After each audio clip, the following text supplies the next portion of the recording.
I still remember the morning they called to tell me my son, Michael, had passed. People say grief hits slowly, like waves. For me, it struck like a door slamming in an empty house. Sudden, sharp, and echoing in every corner of my life. I was sitting on the porch when the phone rang. I heard my daughter-in-law, Emma, crying so loudly I could barely understand her. But after a few minutes, once the sobbing softened, her voice shifted. I recognized it immediately. Sharp, controlled, calculating. "Dad, we need to talk about the estate." That was the first thing she said after telling me my only child was gone. Not how it happened. Not when. Not even "Are you okay?" Just the estate. I didn't argue. I didn't scold. I didn't even sigh. I simply said, "We'll talk when you're ready." People underestimate silence. But silence is a mirror. It shows who is truly grieving, and who is already planning. Over the next few days, I watched her behavior more closely. No tears unless people were watching. No tremble in her voice unless someone important entered the room. Every moment was a performance. My son had been gone less than 72 hours, and she was already asking me where he kept certain documents, what accounts he had, whether the house was in her name. She didn't know that I knew everything. Michael and I were close. Closer than she ever realized. Every year, he and I shared a quiet breakfast on his birthday. That's when he told me things he didn't tell anyone else. Including his plans, about life, love, and eventually his estate. But I didn't mention any of that to Emma. Because sometimes the best revenge is to let people walk confidently into the consequences they built themselves. And she walked straight into mine. The day she learned about the will. My name is Richard. I'm 62 now, retired, and live in a quiet suburb outside Portland. My life has always been simple. A steady job at an auto parts warehouse. A small house I built up over 30 years. And my son Michael, who was the best part of every year I lived. When he married Emma, I tried to be happy. I really did. She was beautiful in a polished, magazine cover kind of way. Always dressed in clean lines and expensive fabrics, even when she said they were on sale. She shook hands like she was greeting a client instead of family. And she smiled often, but never long enough to reach her eyes. Still, my son loved her.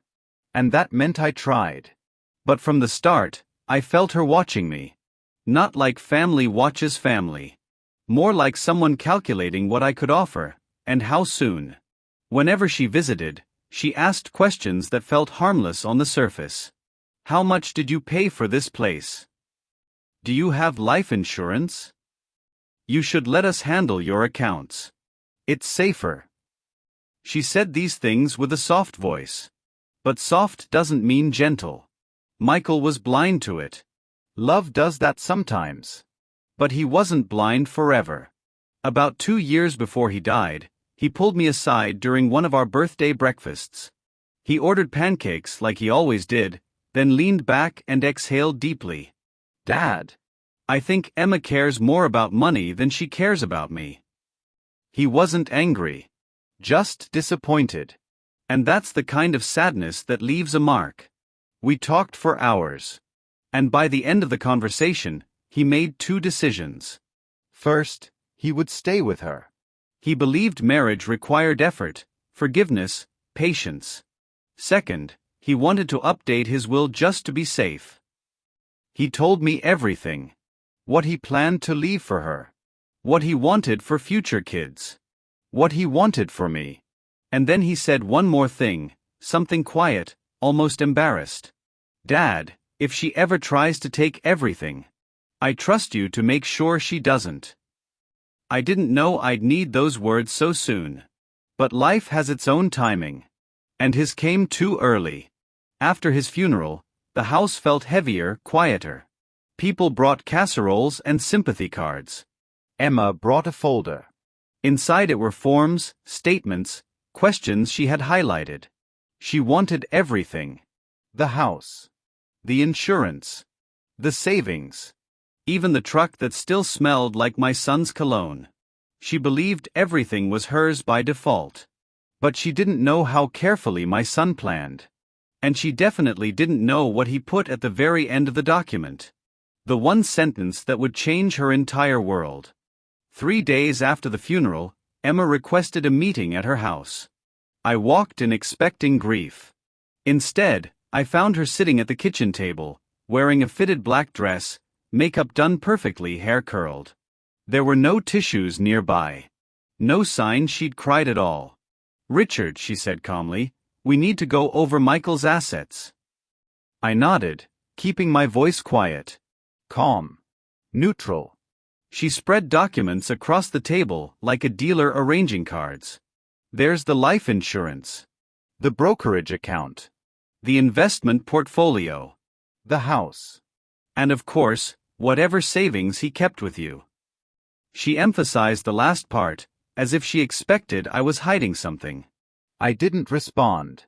I let her talk. The lawyer said the will's straightforward.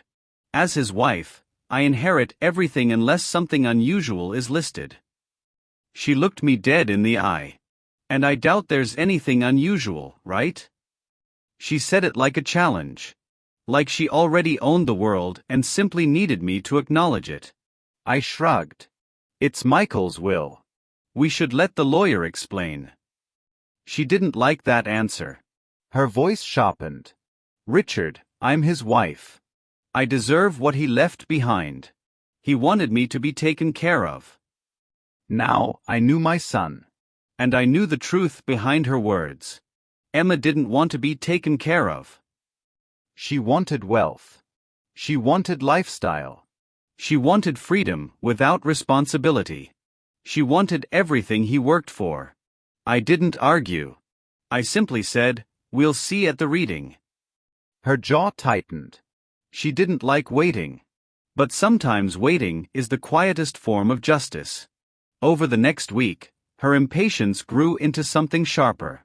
She visited my home unannounced, twice. She asked neighbors if I owned properties somewhere else. She contacted Michael's friends to ask if he had secret accounts. She even implied to me that it would be easier for both of us if we avoided legal complications. Which is a polite way of saying, just hand me everything and we won't fight.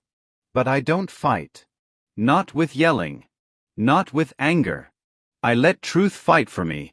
A day before the will reading, I got a message from the lawyer. He told me that Emma had called the office 4 times, demanding to know the details early. She was convinced that she controlled everything. She was certain that as the widow, she held all the power. But greed blinds people. It makes them miss the smallest details. And the smallest details are where justice lives. On the morning of the will reading, she arrived at the lawyer's office dressed elegantly, wearing sunglasses even though it was cloudy outside. She gave me a small, tight smile, as if she were being gracious to someone beneath her. "Let's get this done," she said. The lawyer, Mr. Greenwood, was an older man with a slow, steady voice. He greeted us politely and asked us to sit. He opened a folder, pulled out the will, and began reading. Most of it was standard. Specific accounts. Beneficiaries. Percentages. Emma waited smugly, her chin slightly lifted. Every time the lawyer read a portion that allocated something to her, she nodded almost proudly. But then the lawyer reached the last page. "This final clause," he said, "was added by Michael 2 years ago." Emma leaned forward. The lawyer continued. "If my wife attempts to claim or interfere with property not designated to her, all listed inheritance allocated to her becomes null and void, and immediate executor rights transfer to my father, Richard Caldwell." Emma froze. The room went silent.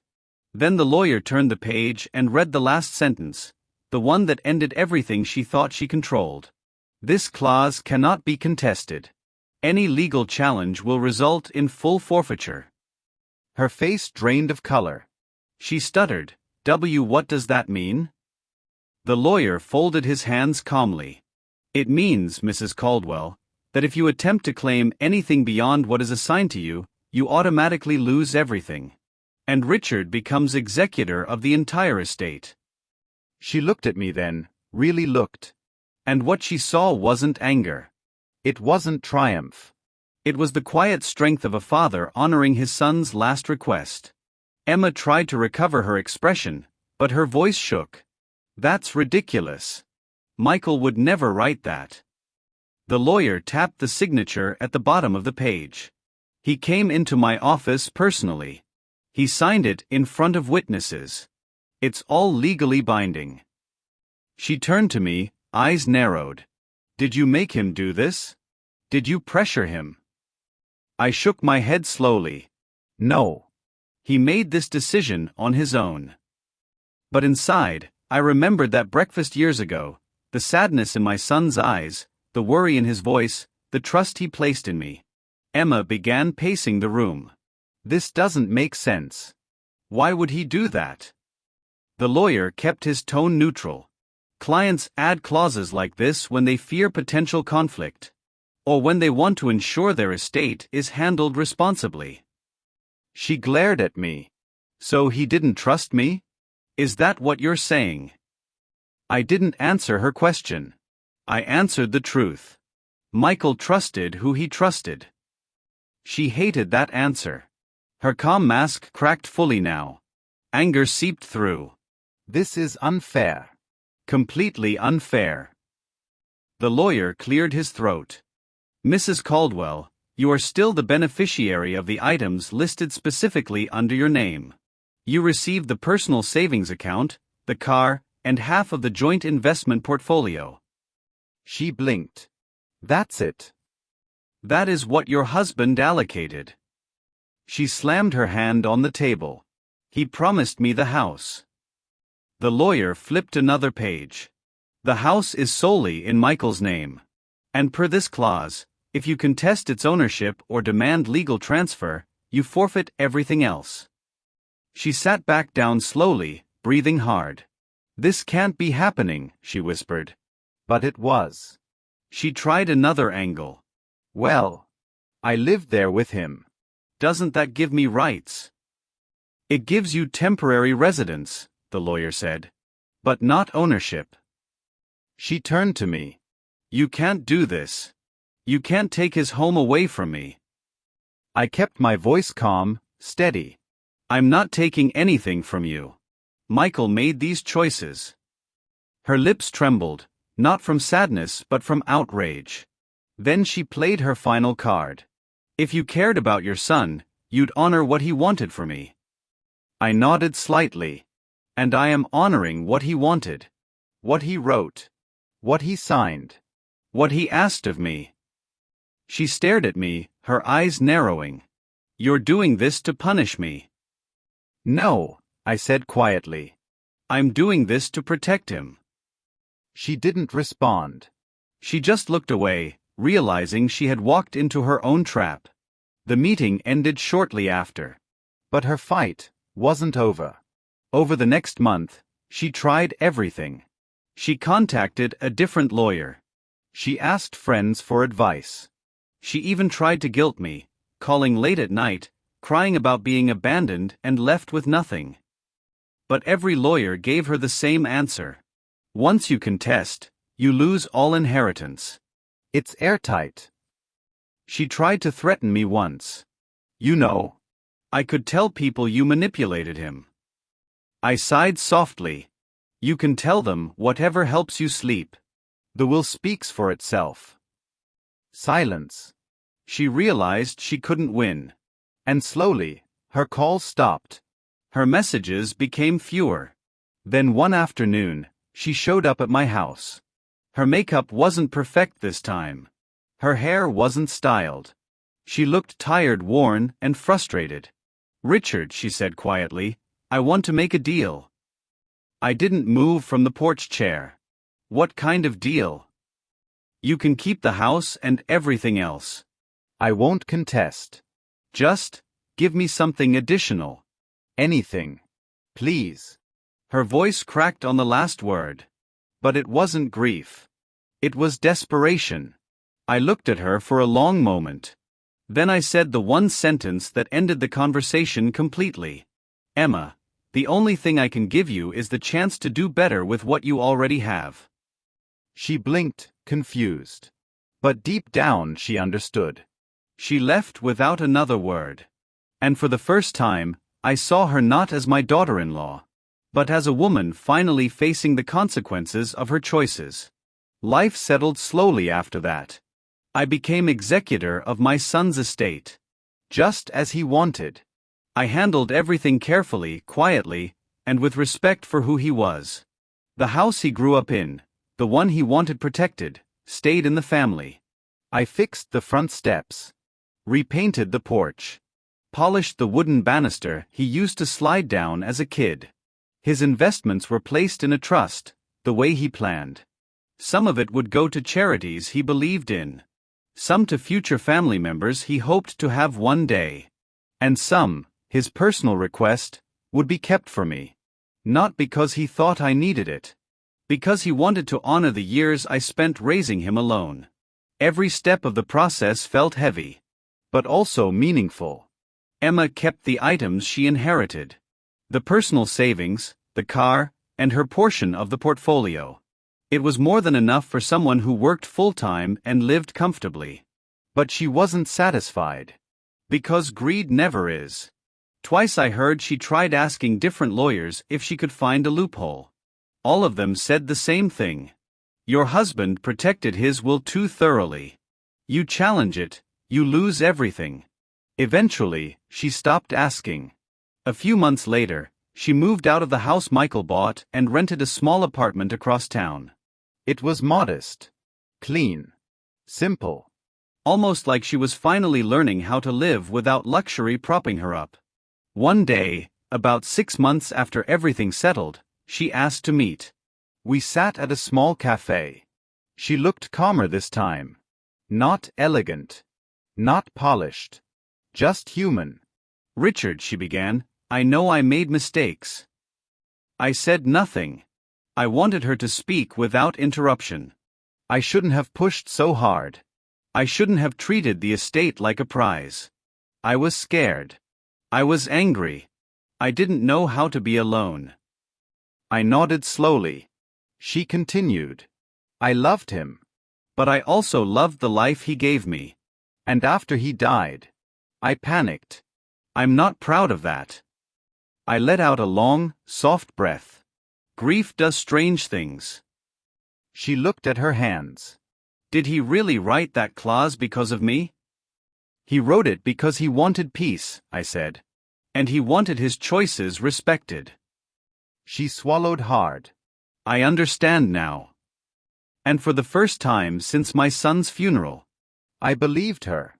Not because she was crying or apologizing, but because her voice finally had honesty in it. I didn't offer her anything. I didn't rewrite the will. I didn't loosen any terms. Quiet revenge isn't about punishment.